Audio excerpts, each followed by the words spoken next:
Okay, I think this is working now. Hopefully you can hear me, see me okay. So hello, Happy New Year.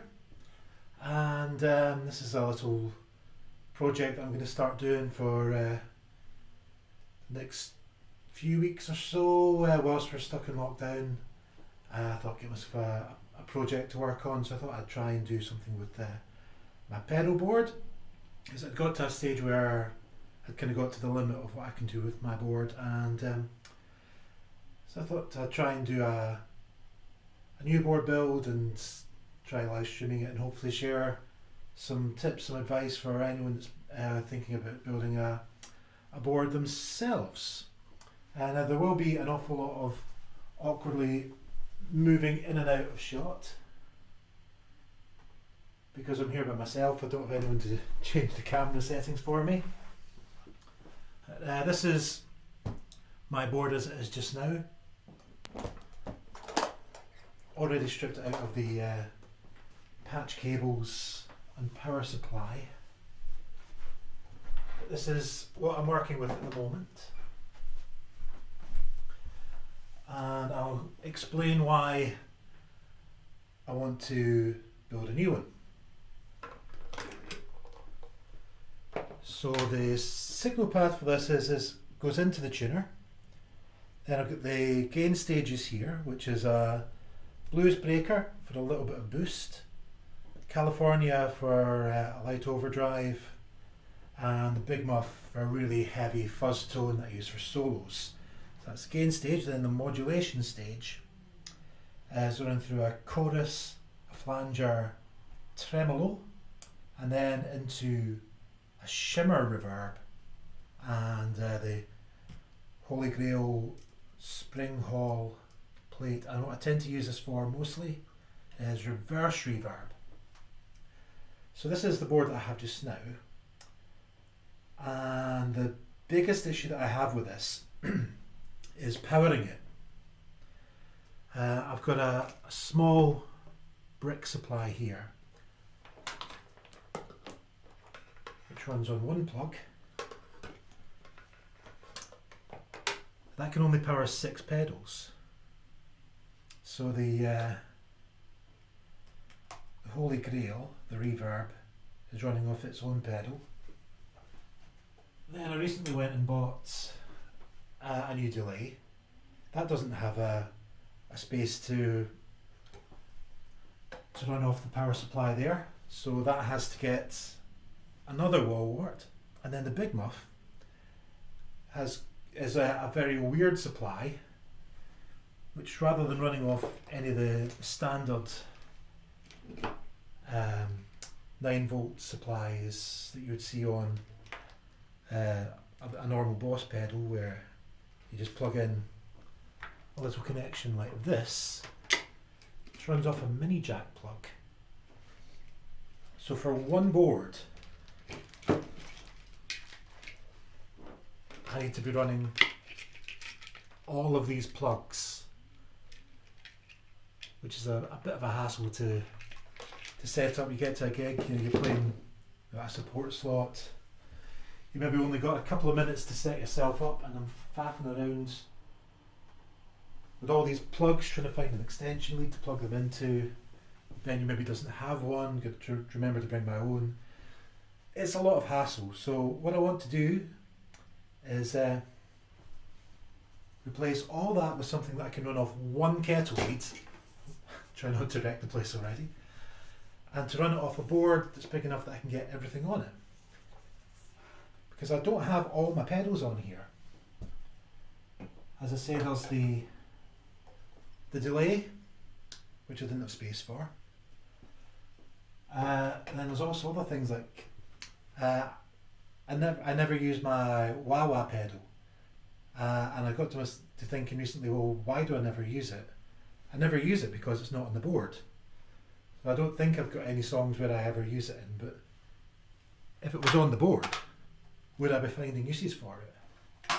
So I want to have space to put that on. So that's the plan, to replace this with that and get all my pedals onto it. And have space where I can expand a wee bit further in the future if I need to. So this is going to be quite a fairly big build, because I also want to be able to output to 2 amplifiers as well, which is a bit complicated. I'll get onto that later on. But I do hope that whatever I do in this board, you will be able to get some tips from it, even if you're on a smaller board or building your first one. And if there's anything that anyone wants to ask, please do leave a comment in the live chat, because I've got my iPod down here, so I'm keeping an eye on the chat to see if anybody has got anything that they want to ask, or let me know if there's any problems with the stream. Let me know you can hear it all okay. So when you're starting off, when you're thinking about your first board, you've probably only got 1 or 2 pedals kicking around in your gig bag, and you're looking to get something, maybe not anything as expensive or complicated as this, but you can build a pretty simple thing, and that's just like a little bit of shelving from IKEA, or go down to B&Q, pick up a strap of wood, cut it to size for the pedals that you've got. You can make a pretty simple board that way. I'm just going to clear myself a bit of space from the things that I'm not using just now.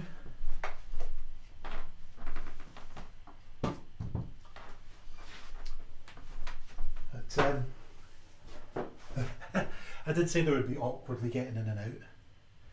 Okay, so let's take all these things off just now that I don't need anymore for this board that I want to put onto my next board. Take this all out.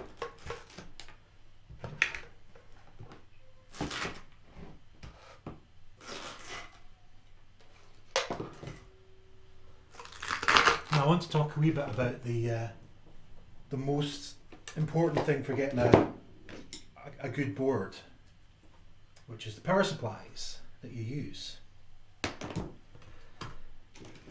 As I say, I'm looking to get rid of all these wall warts and that brick and replace them with something I can just run on one kettle lead to make my life an awful lot simpler at the gigs. But if you are starting out, you might be looking at other options, like smaller, less expensive options. So that if you're working on a very small budget, you might be looking at a daisy chain unit. Now, they do work fine in most circumstances, but they do have a few issues. And these bricks, which were the outputs, aren't isolated. I'll come on to that in a wee while, what that means.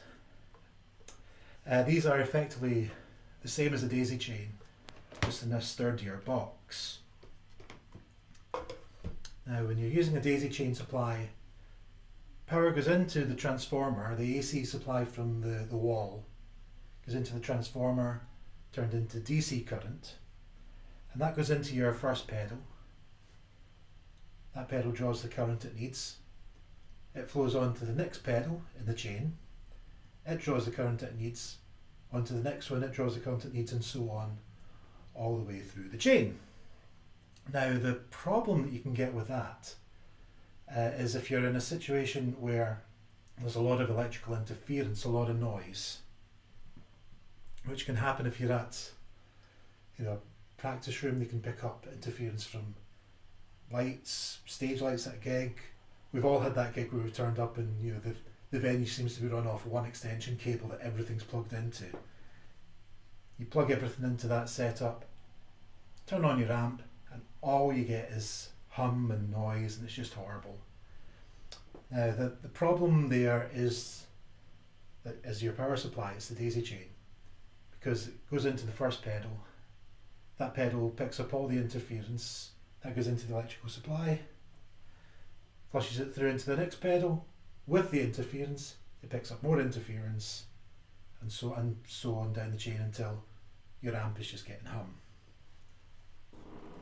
So if you're looking to do a big board where it would have to be going through an awful lot of pedals, and what you want is something with isolated outputs, and that means that rather than everything going in a chain, the power comes into the brick and it splits them up into individual packets that it sends out into each channel, and then it's going out to all the pedals at once rather than going down a chain, isolated from each other so that the interference, if there is any, it doesn't move on and go into the next pedal and so on. So that's that. Now let's clear some space for the old board, get rid of all these wall warts, the old brick supplies, and clear some space for the new one.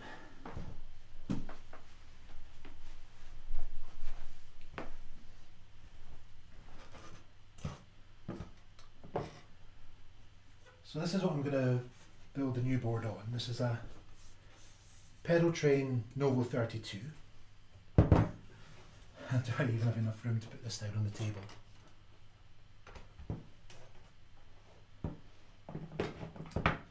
Just about. Let's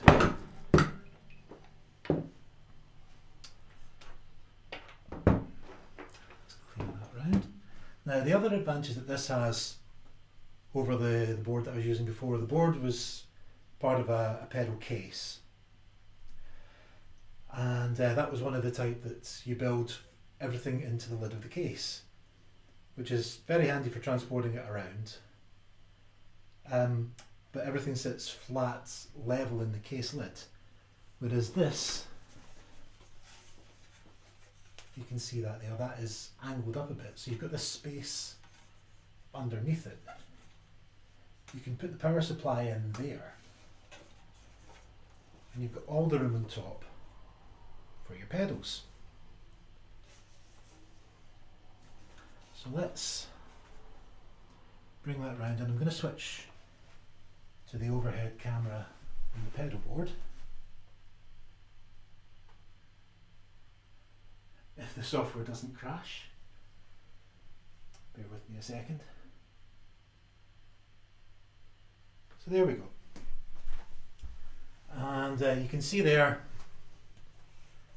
you've got that space where the power supply lead can go in. You've got this bit behind where it's built up that there's room that you can put the supply in. So that can go in there. Then you've got enough room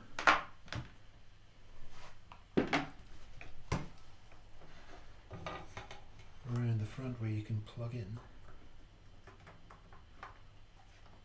If I get this round the right way.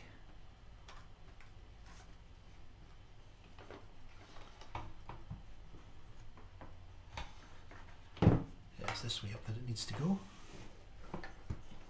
So I'm going to attach that in there, and now I'm going to attach that not with Velcro like you might usually do for a pedal board. I'm going to use something called Pedalboard Tape, which is like Velcro, but it's an awful lot stronger because I want this to hold whilst it's going to be upside down. And you can also see in there that I put in a couple of little wooden blocks which are also held on the other side by Pedalboard Tape too, and that just raises this up enough that I can get access in to all the outputs underneath the board.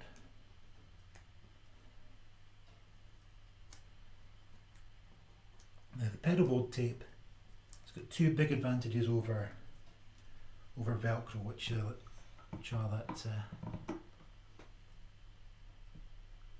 the Velcro-y bit itself is significantly stronger, and also the glue that attaches it is much stronger than you get on Velcro tape as well. So you use this for something where you know it's not going to be moving around. Once it's on, it is on. You basically have to take a knife to it to get it off. I've got some Pedalboard Tape here actually. This will show you what it is. As you can see, that it just looks like a normal strip of Velcro adhesive in the back. But unlike Velcro, where you've got the loop side and the hook side, this attaches to itself, kind of like a zip.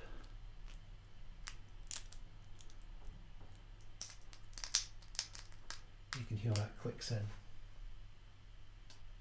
Hi Jenny. Hi Visceral Noise Department. Hope you're enjoying the video. So this is the pedalboard tape. Now if you pull it apart, kind of peeling it, it will come apart fairly easily. But if you put pressure on it this way, that is just not going to move at all. That is locked together.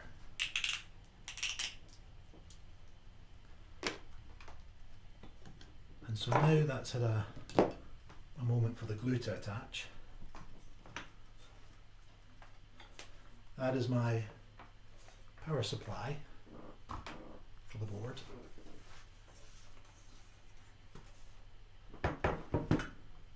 And there is nothing that is going to shift that unless I slide a flat blade knife in underneath the tape, because that is about the only thing that will release pedalboard tape.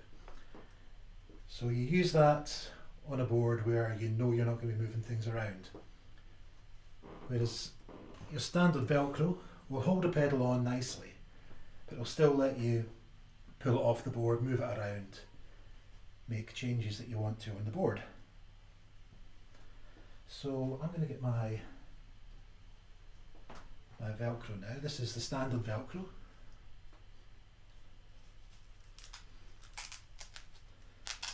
And in Blue Peter style I have made a start on this already. Here's one I prepared earlier. Because it would be this is going to be a geeky enough video without watching me prepare pedalboard Velcro and sticking it on for 5 rows, so I've given myself a head start. So to attach the Velcro, you simply measure out what you need, cut it to size, and then it's got the paper backing. Now you just want to start peeling this away. Don't take off the whole thing, because otherwise it's going to coil round and stick to itself. This is a bit of a faff to get at, but once it gets going, come on. This is why I did some of these earlier. Just peel off a little bit of it, enough that you can see that you're going to stick it down straight on the board.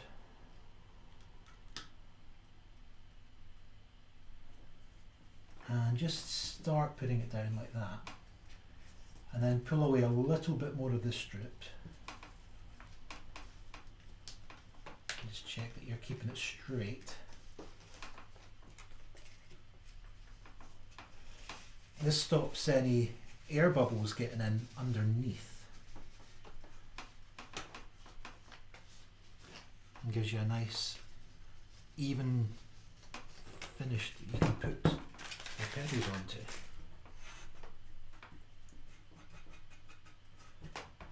So there we go, that's one down.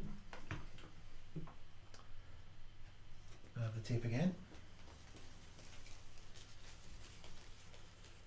Measure it out.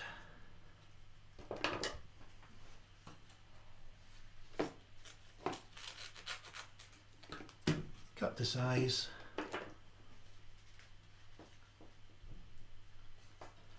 And then try and get in at the backing tape. This is where you really need some good fingernails to get in at it. I'm struggling to get that. It's almost coming. Come on. There we go, so just peel that off a little bit and then get it in nice and straight on the edge of the board.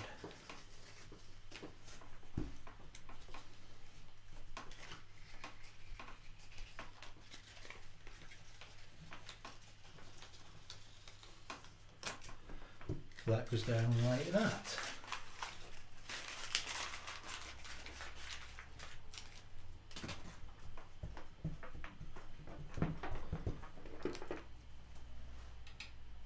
just trim that off a little bit because I've got a little bit of overhang there that I didn't want.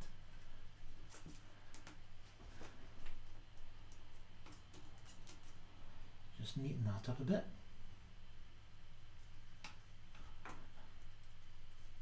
Not sure if I'm actually making this worse now. It is quite an awkward thing to cut. It's because it's very thick and very sticky.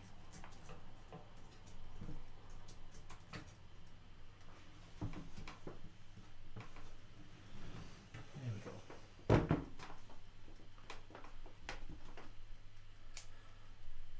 And a little tip for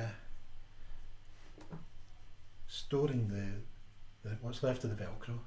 Take a tiny little strip of the opposite side, so this is the loop. Stick it down with a wee strip of the hook. That keeps it neat.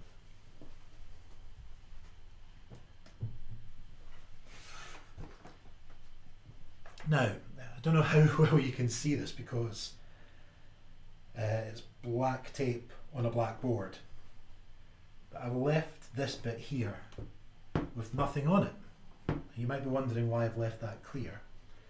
That's because when I was planning out where I was going to put all the pedals on there, I was talking earlier about how I wanted to put my wah pedal on. This is significantly heavier than any of the other pedals I've got, and because of all the weight on there, I didn't want to use Velcro to attach that, so I've pre-prepared this with pedalboard tape rather than Velcro, and that's going to sit on there when I put these strips on, and that will hold that much more firmly than the Velcro will. The Velcro will hold much lighter pedals, no problem, but the wah-wah pedal is much heavier, so I'm going to use pedalboard tape there. So that is the board prepared. Now we want to start planning out exactly where everything is going to go. And a little tip for this bit is to cover the board with some paper.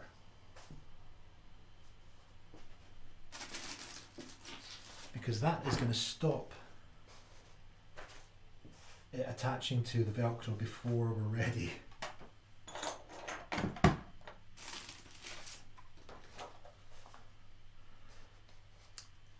That's going to make life a lot easier to plan out. So now we've got the board ready down with a surface of loop Velcro underneath it, but covered with the paper until we can see exactly where we know everything is definitely going to go. So I said the wah was going to go there. The signal path is going to start off with the tuner. It's going to go from the tuner into the wah. Then next I want my gain stages. Blues Breaker, California, Big Muff, and from there it's going to go to a pedal splitter. Now I don't have this pedal yet. This is out of stock at the moment. It should be coming into stock by the end of the month, but for the moment, if you've got pedals that you want to put onto your board but you can't get hold of yet, or you're planning something out, a little good idea is to make a wee cardboard representation of it. You can get the measurements of every pedal on the internet. You can find out exactly the size it's going to be. And you can lay that down so you can see when you're planning out your pedal board, you know the size that you need to leave for that. So that's my ABY pedal, and that's going to split the signal where my dry pedals, which is the gain stages, that's going to go to one amplifier, and then all the modulation stages are going to go to another. So one amp is only going to get my drive pedals, the other amp will get the drive pedals plus chorus, flanger, tremolo, delay, reverb. And the reason for that, let's go to the amp camera, if the software can keep up. OBS seems to be hanging on by a thread today.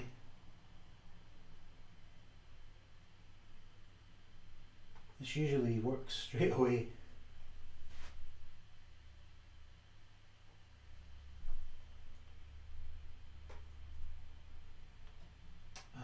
And I think it's actually, oh no, it is working. I thought it had crashed. So the two amps that I want to send this to at the moment are the Vox and the Laney. The Marshall that's there, that is for my acoustic guitars. That doesn't handle overdrive so well. But the Laney is a nice wee amp I can plug the drive stages into. And the reason for putting it to two amplifiers, if you can, is a thing called wet-dry. So all the, as I said, all the gain stages go into the Laney. The gain plus modulation plus delay goes to the Vox. And that gives you the massive effect sound from all your pedals. But if you're only running that into one amplifier, it can get a bit mushy, a bit undefined, a bit washed out. If you take another signal that's only got your dry pedals, only got your gain pedals, and send that to another amplifier, you get the massive attack of the note as you hit the string going into that amplifier, and then all your effects wash out through the other amplifier, and it sounds enormous. So I'll demonstrate that more in other videos later on once I've got the splitter pedal. I should be able to get that by the end of the month. So back to the planning. The next stage that goes out to from the ABY is up to the chorus pedal. And then what was I going to do next? Now, this is why it's a good idea to make a plan of what you're doing, because I've forgotten what I'm plugging into next. So this is a plan of what I'm going to build, and you can just do this on, you know, piece of paper. Plot out what you want to have on your board. So yeah, next in the signal path is the flanger. Then it's my memory man.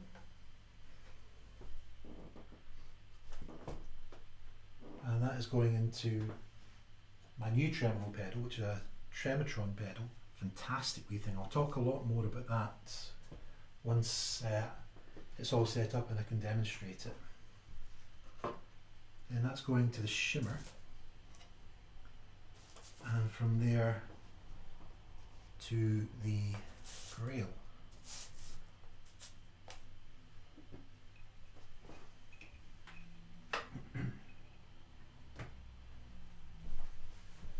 And that looks a bit like this when it's all laid out.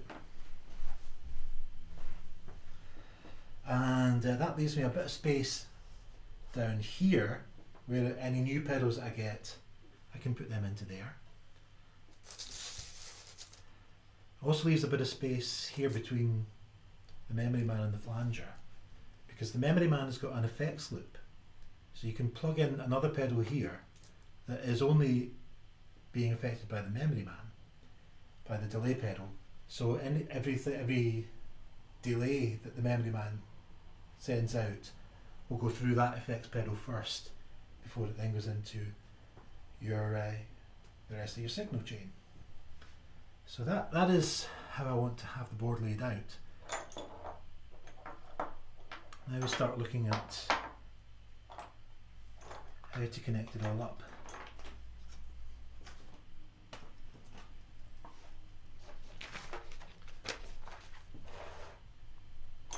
If I can find the patch lead long enough to connect this. So this is just a rough outline, because when I go to put it all together properly, You saw that the board is all laid out on rails, and the idea behind that is you can tuck all your cables in underneath the rails, which makes your board on top an awful lot neater. So next I need a patch cable out of the wah into the blues breaker. And for most of these I'm using pancakes, which are very flat right angled leads, and that means I can position the pedals fairly close together.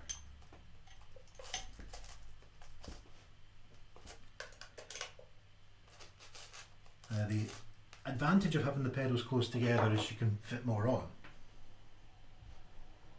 The disadvantage that you have to watch out for is if you're like me and you've got size 12 boots. You go to put one pedal on and wind up hitting several.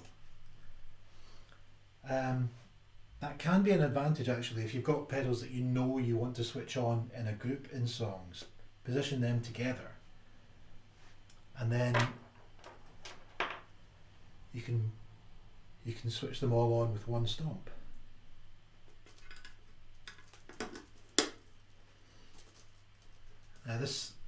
This would be a cable going from the Big Muff to the input of the ABY splitter, but as I don't have that yet, that is going to run straight to the chorus.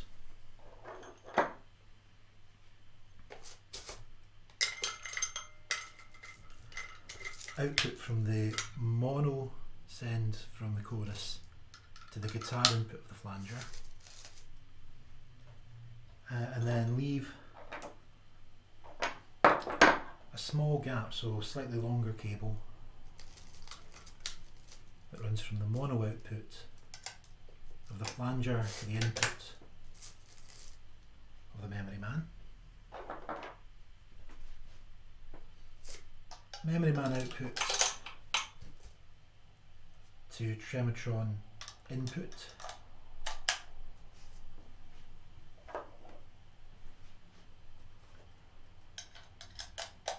The out from there into the in of the shimmer.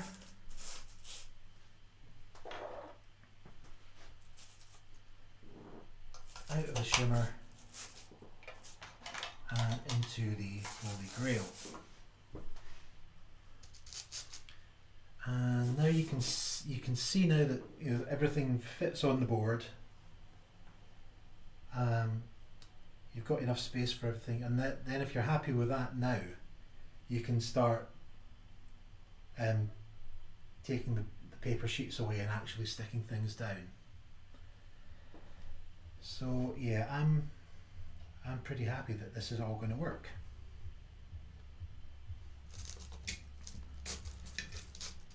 So I'm just going to work in small stages here.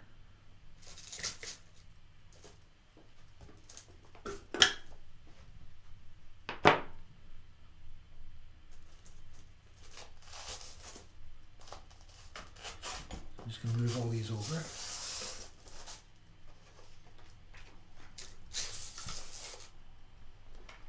And open up the first space that I'm going to work on.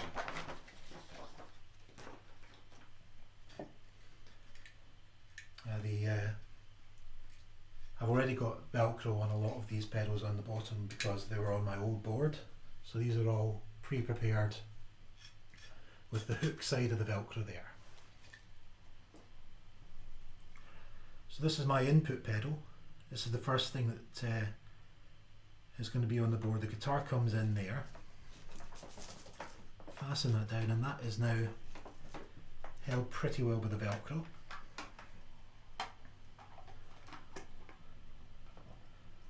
And I'm just leaving just enough gap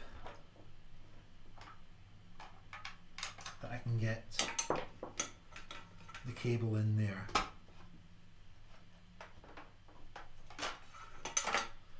So now I'm going to prepare the hook and loop tape here. I've stuck these on to the bottom there, so it's just a case of taking the strips off to expose the glue side.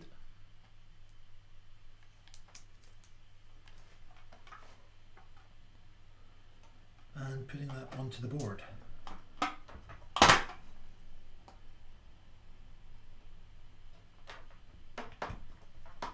And getting that down nice and firmly.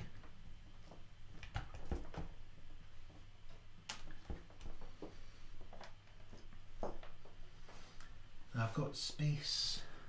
Where is it?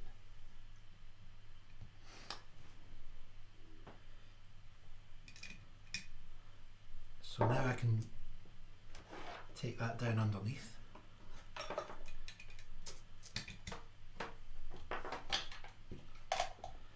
Pull it up through this gap. Oh, that's the wrong cable. Pull the right cable up through this little space here.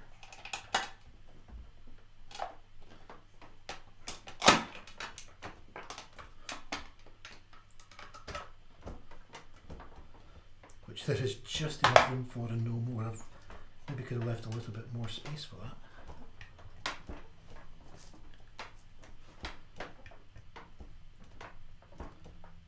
But that is now down, and the glue for that will set over the next day, and then once that is set, that is going nowhere. So even if you come along at the end of the night, throw your pedal board in the back of the van, and you found that your drummer's taken it and put it in upside down, that is not going to move. That is still going to stay put.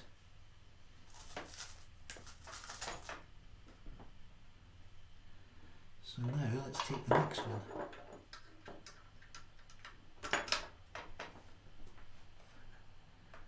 All the cables, says Jenny. Yeah, you've not seen the half of it. Wait till I get into the power cables.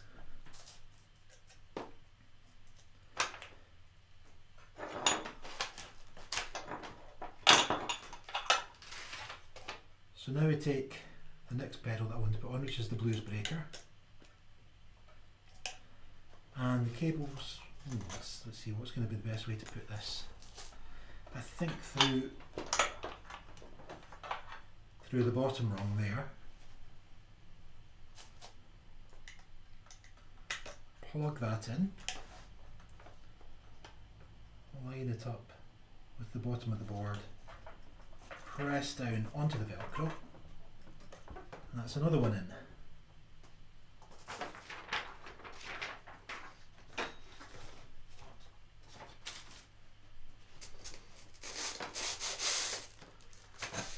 Make a bit more space here.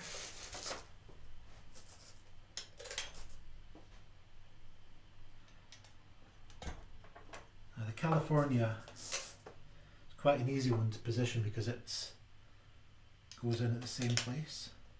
Just make sure you're leaving enough space to get at the power supplies for their sockets, because you'll need to get in at them later on. There's just enough there because they're all in different places on each one. So on the blues breaker, it's the power supply is at the top. On the California, it's in at the side. So let's leave a bit more room to get at that. Put that down, and that is attached.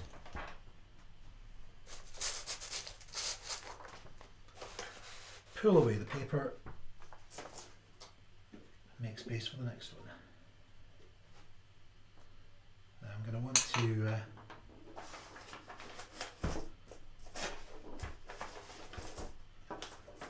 pull this under a rung.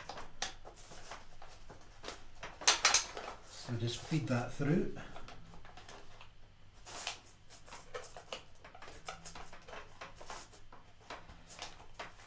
A little bit of a tight fit.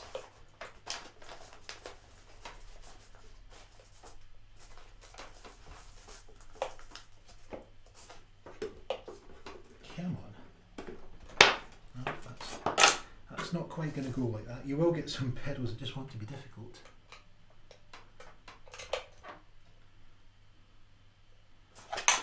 see if I can get this one to work.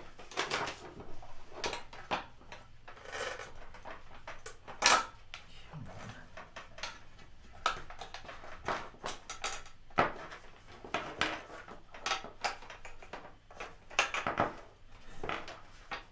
I need some other hands for this.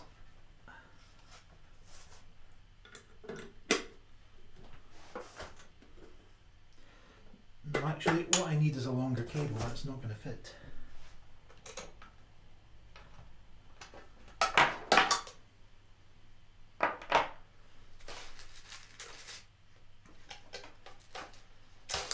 Let's swap that round for a longer one and try that again. You will find there is an awful lot of trial and error for this kind of thing.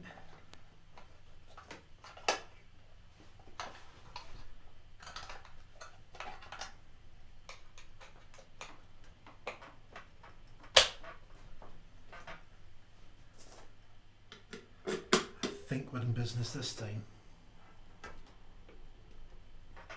No. That's going to need to come through the top rung, isn't it? As I say, trial and error, with a lot of error.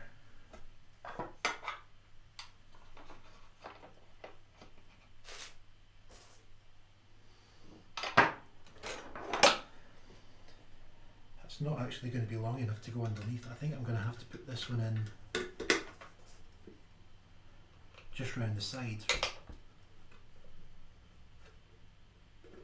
Not quite as elegant.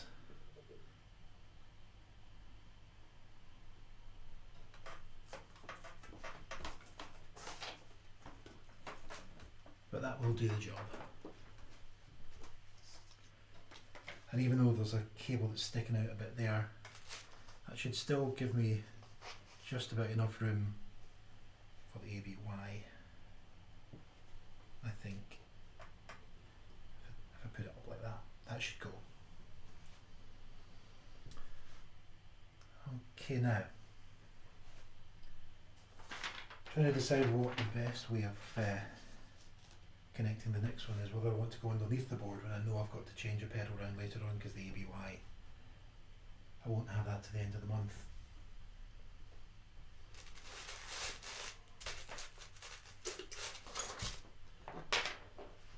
So this is where I'm using the long cable.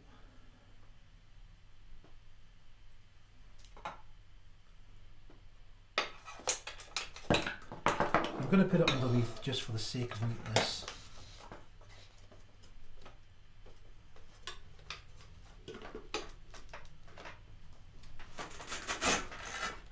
Actually, I'm going to have to reposition this a little bit so that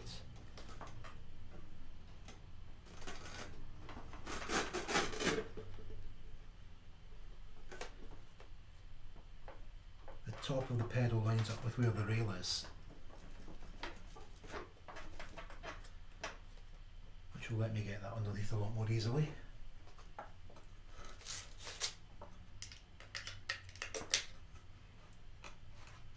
The other end of it goes to the chorus pedal.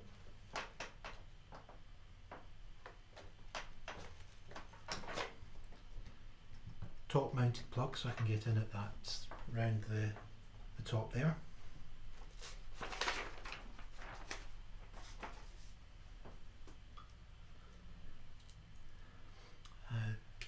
Output A, mono output.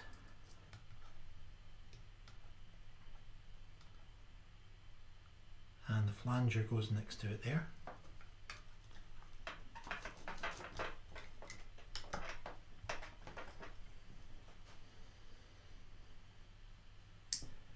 Now what I want to do now is move to the other end of the board and attach from that end, so I can leave as much space as possible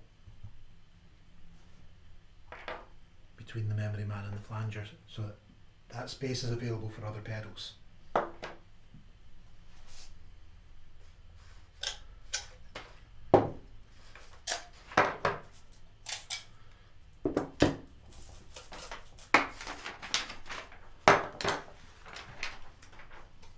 So let's go to this end.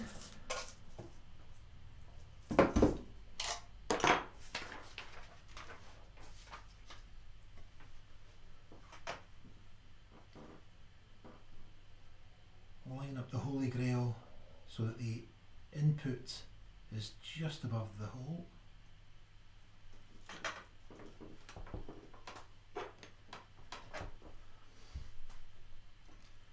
Top mounted power supply there. Now the next pedal along, rather than using side mounted jacks, this has got top mounted jacks. So I'm going to feed the supply in around there. When you put this into the case, you will get a little bit of room there because of the angle it's at. So you can have cables that come round the top, no problem.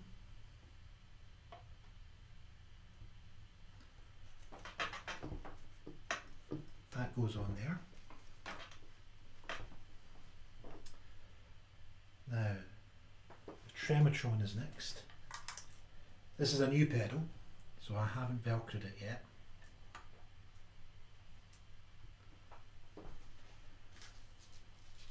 So we'll get the hook side of the velcro.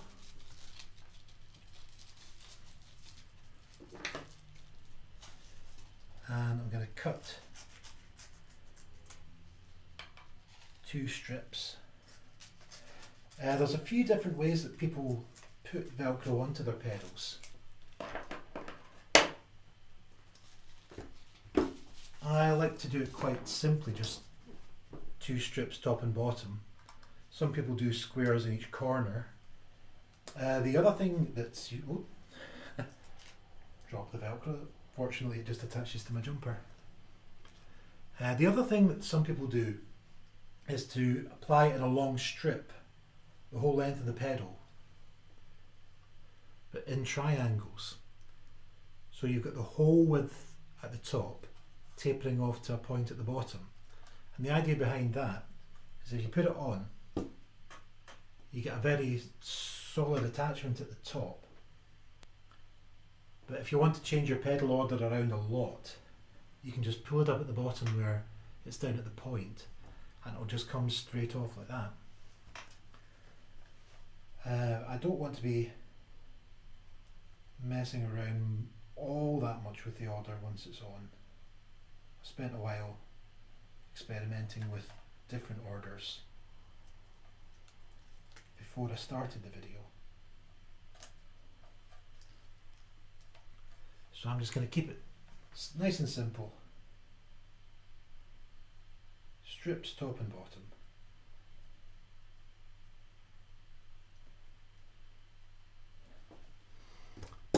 And again, if I can just get this to peel off.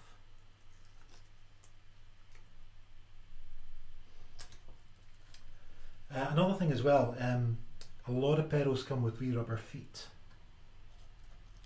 on the bottom. And that's designed to stop them skidding around when you're just having them on the floor. When you're putting them onto a pedal board, you might want to take those off just to let yourself have a flatter surface to work on.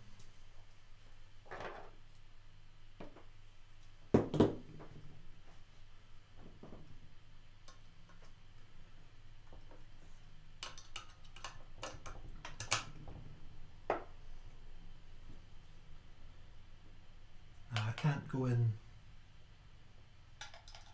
through there because I've got the power supply in there, but I can tuck the cable in a little bit underneath.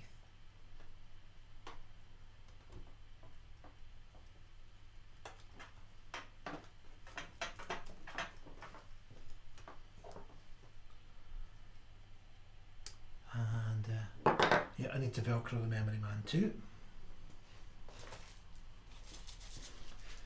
And because this is a much bigger pedal, I'm going to do the squares for this one.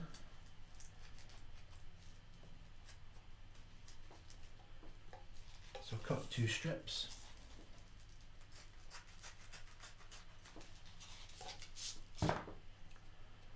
And cut the strips in half.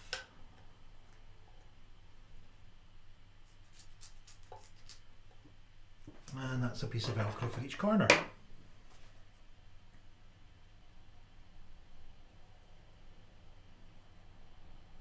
And then it's back to trying to get the backing paper to peel off.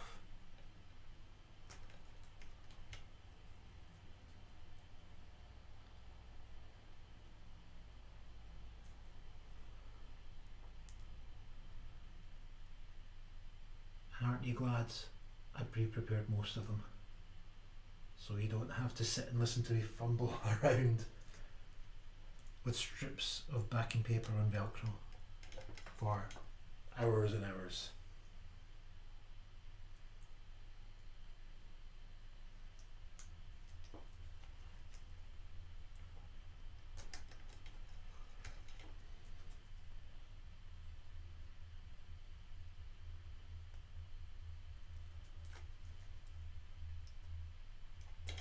Okay, so that's that.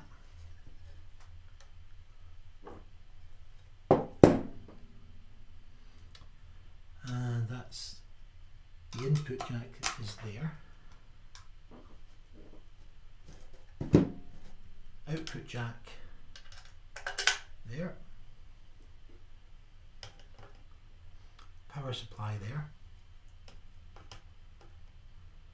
Line it up with the top of the board. And that goes down there.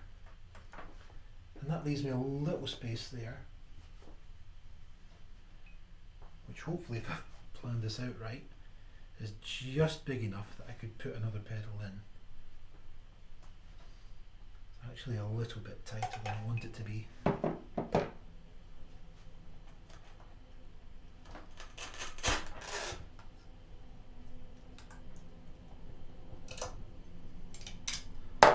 So I'm going to change this round for a smaller cable.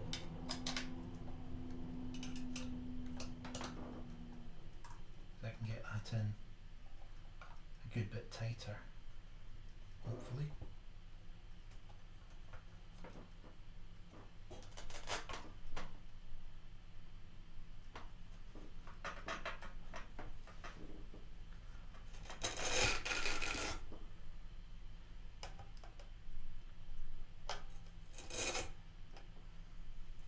And as you can see, the Velcro, it holds well enough that it will keep the pedals on the board, but if you do need to change things round, you can take them off.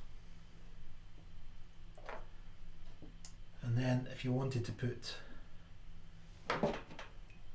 something in the send and return loop,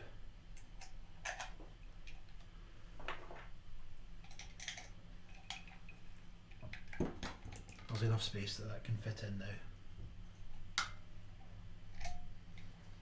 That's my old tremolo pedal. That died on me. That was the very first pedal I ever bought.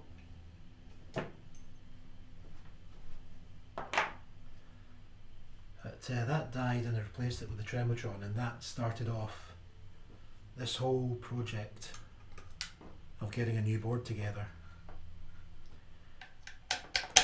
So now, mono output from the flanger to the input of the memory man. And that is the cable path all put together. So the next thing is power. And this is where it gets a bit technical.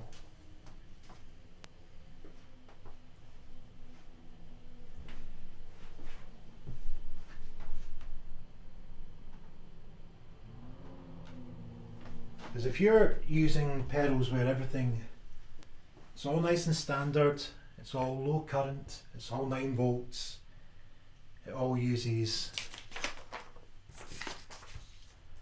2.1mm standard center negative power supply socket, then it's all nice and easy. You can use your daisy chain, you can use your wee brick. But unfortunately, I don't have pedals that are all like that. And OBS has crashed again. Hopefully the camera angle will switch in a minute. See, not all my pedals are like that. I've got two which draw much higher current than a normal pedal. The Tremotron and the Memory Man, they need quite a high current supply. And if a daisy chain where you're feeding everything into the whole pedal board has got high current drains on it, you can quite easily exceed the maximum current that the transformer can supply, and then you wind up with all sorts of trouble, with melted power supplies and everything.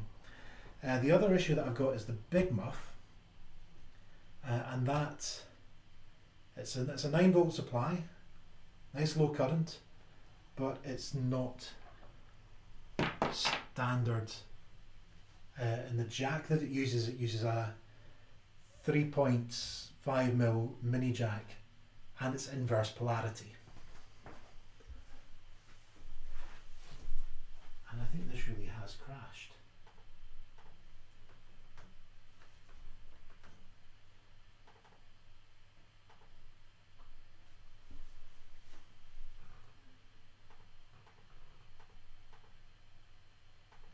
My broadcast software has actually crashed. Oh no, I think we're back. Okay, so if you look at your pedals, or the instruction manual will definitely tell you this, and a lot of pedals have it printed on them somewhere. The polarity is very, very important that you get this right, or your pedal won't work. Now, almost all pedals are center negative polarity, and they'll have a diagram like the one at the top. The pin at the center of the diagram is connected to the negative, positive is connected to the barrel on the outside. There are a few pedals where it's the other way around, and the center or tip is connected to the positive, the barrel on the outside is connected to negative. And you cannot power them from a daisy chain or from a brick where the outputs aren't isolated. If you do that, your board isn't going to work. You need to have an isolated supply to do this, because only then can you isolate and invert the polarity to only one pedal. Now the supply that I'm using is the Voodoo Labs Pedal Power Mondo. Now this is where it gets interesting. Let's see if I can lift this up and it all stays put. Yes! So that is underneath here. This can supply 9 volts to everything. If you do have higher voltage pedals, it's got switches where you can switch these round to supply 12 volts. Do not ever switch that to 9 volts. Switch that out to anything from 9 to higher than 9 volts. I'll put my teeth in and try and say that again, because this is very, very important. Do not switch that to higher than 9 volts unless you know for absolute certainty that the pedal needs a higher voltage. If you put a higher voltage into a pedal than the pedal can handle, what you get is a very expensive paperweight. Never ever put a higher voltage through a pedal than it is designed for. All these pedals are 9 volts, so I'm going to leave all the switches on the supply at 9 volts. But I do need one with an inverted polarity.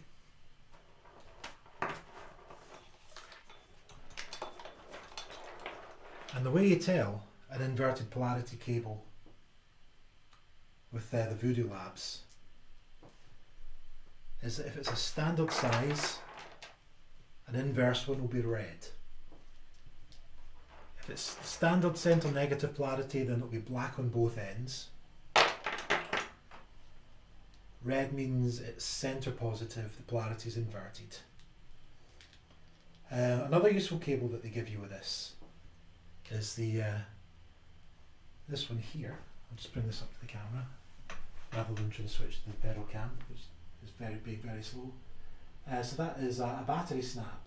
So if you've got one that doesn't have a power supply, DC power supply socket on it at all, but it takes a 9 volt battery, you can plug that cable in and feed it from there. Now these are all the cables that I don't need.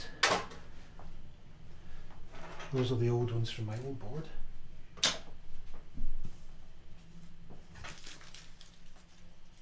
So I've singled out the ones that I do need for this build. And I've got them all here. And one of these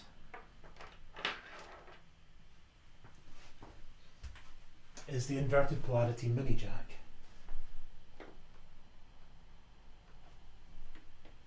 That's a standard connection at one end. That's the 2.1mm connection that every other pedal uses, with the right connection for the big muff at this end. And this is tip positive, which is the kind that I need for this. So we'll put that underneath there. Bring that up round here.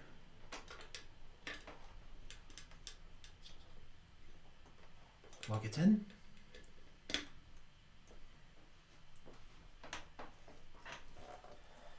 And that can go round into any standard current socket in there.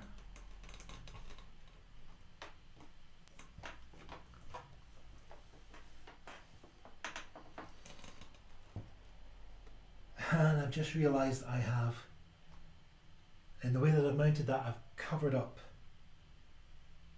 the diagrams that tell me exactly which socket outlet there is which one. So I'm just going to go and get the instruction manual, wherever I've left that. Bear with me a minute.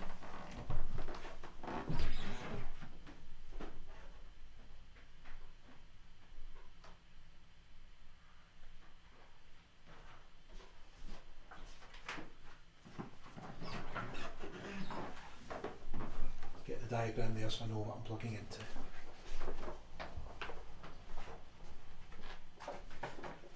So there are 12 outlets that are all isolated.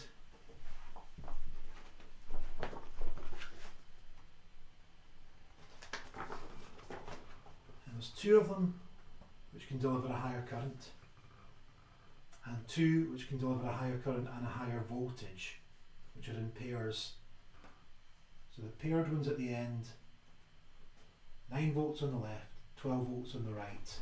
And do not mix them up, or you will fry your pedals.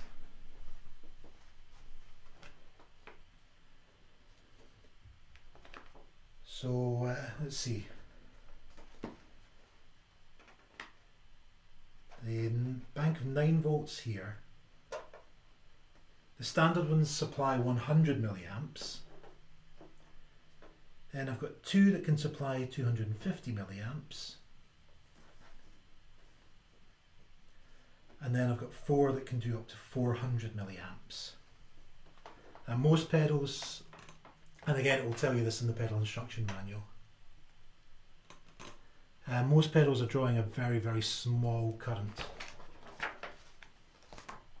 So I made a full list of everything that I've got on the board here. Let's see if we can switch back to pedal cam. I don't know why OBS is being so slow tonight, but there we go.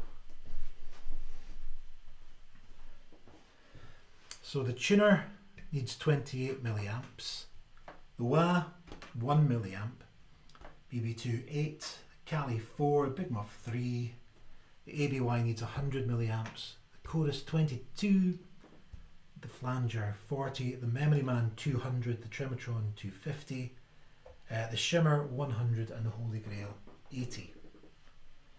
Now if you were on a daisy chain, you would need to add up all the currents and make sure that you're not exceeding the total that your transformer can supply.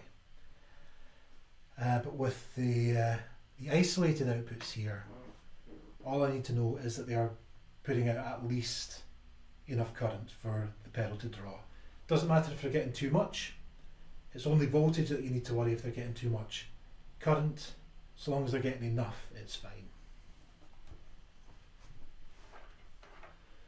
So my two that need a higher draw are the Memory Man and the Memory Man and the Tremotron. So I'm going to connect them up. First of all, into the higher currents. And just to check again to be absolutely sure, 12 volts is on the left. Do not plug it into the, sorry, 9 volts on the left, 12 volts on the right. 9 on the left, 12 on the right. So 9 volt supply goes into the 9 volt socket. Do not give it more voltage than it needs or you will fry it.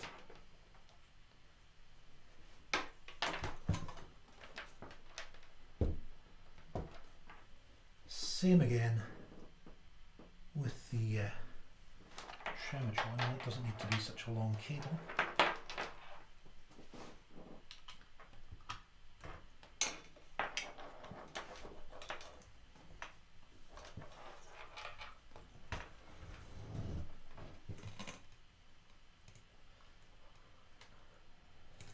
Into the 9 volt supply on the left of the high current output. So that is all my non-standard cables accounted for. The inverse polarity and the two with the higher current are plugged into the right places. So for all the others, it's just a case now of wiring them in.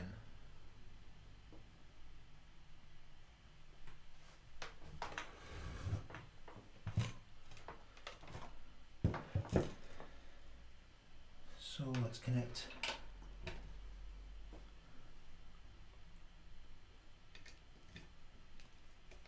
that to there.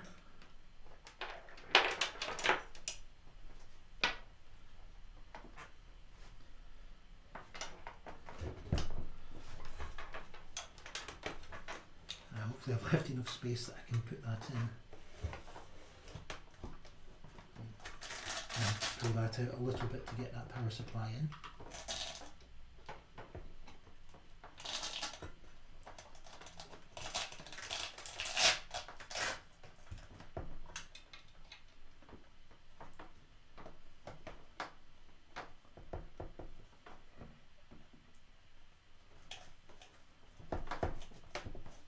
Now, that's still holding nicely even when it's turned upside down.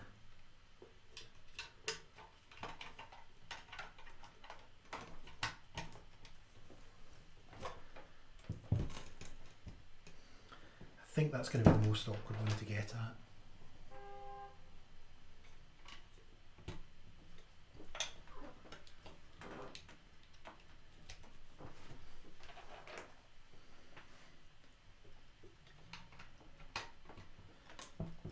California is side mounted. That pops up there, round the side and in.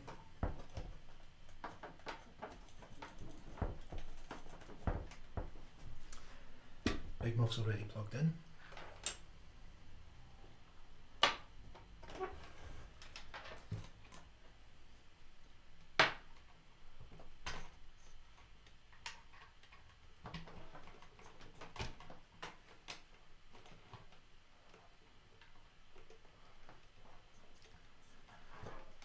Already getting a bit of a rat's nest of cables around the back here.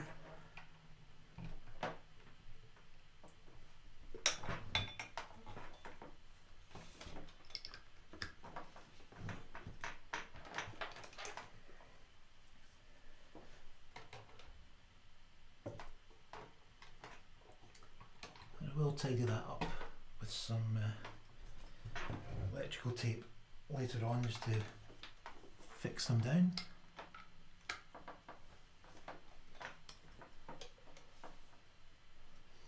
So what's left? The Memory Man plugged in, Tremotron's plugged in. So it's just the shimmer fluorescence.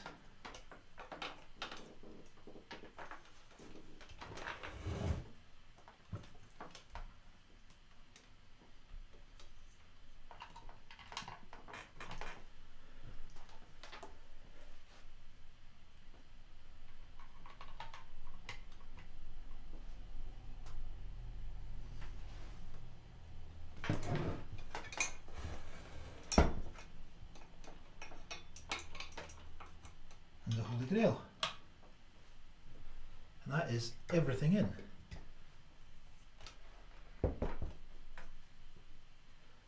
So all that's left to do now, plug it in, see what happens.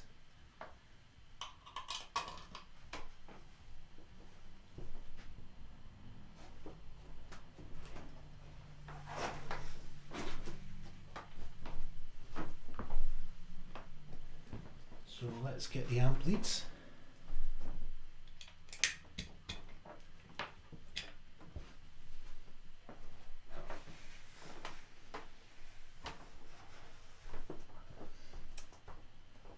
And where did I leave the kettle leads?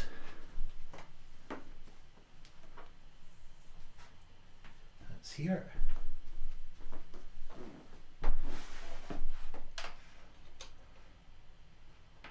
Plugs in there. No, it doesn't. Plugs in there.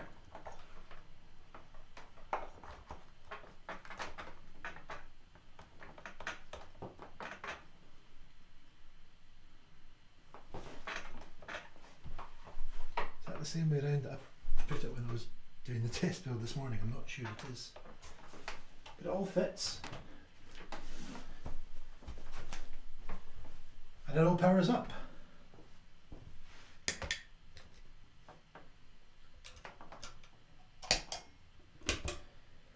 And the reassuring red light is on everything.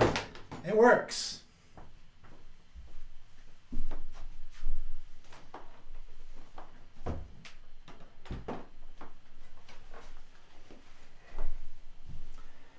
Okay, let's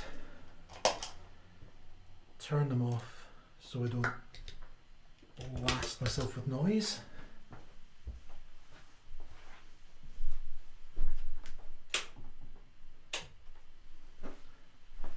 Turn on my amp.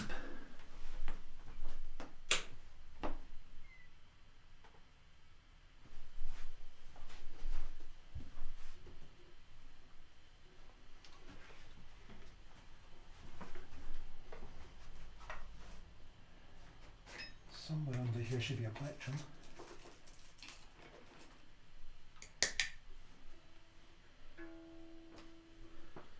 Turn the tuner on. That would help, wouldn't it?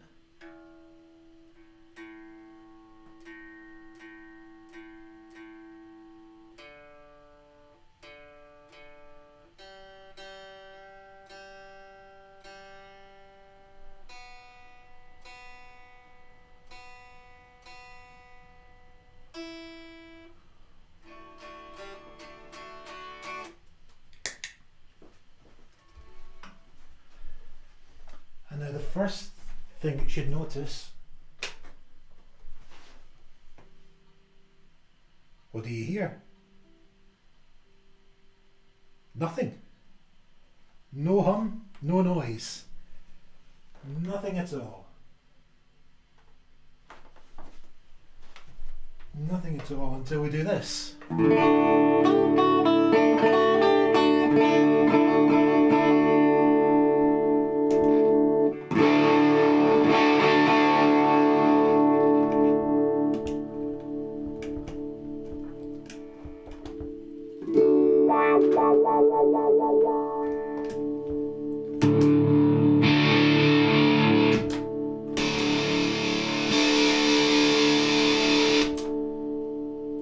Some of the settings will get knocked a wee bit whilst I was putting them all on.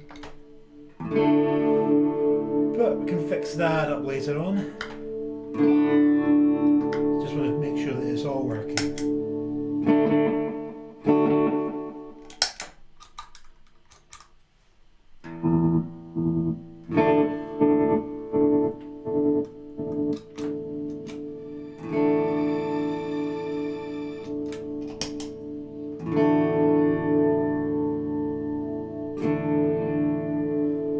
There we go, that is the whole pedal board all in operation.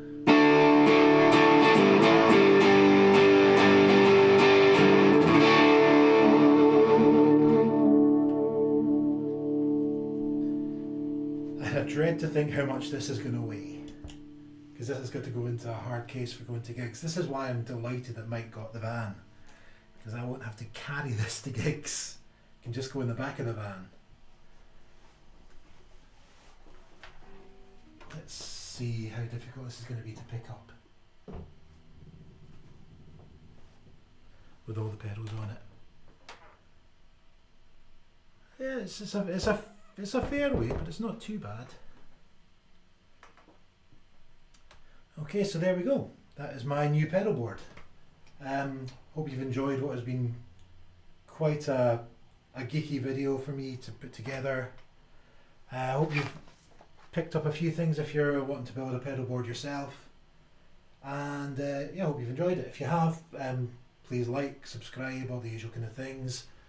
Thank you to everyone on Patreon. That's patreon.com/David Burns. That is a big help during the pandemic when I can't go out and gig, can't go out and work. Thank you for watching, and I'll do another video next Friday, another live stream, just kind of going through the board once I've had time to kind of settle into it. Thanks for watching.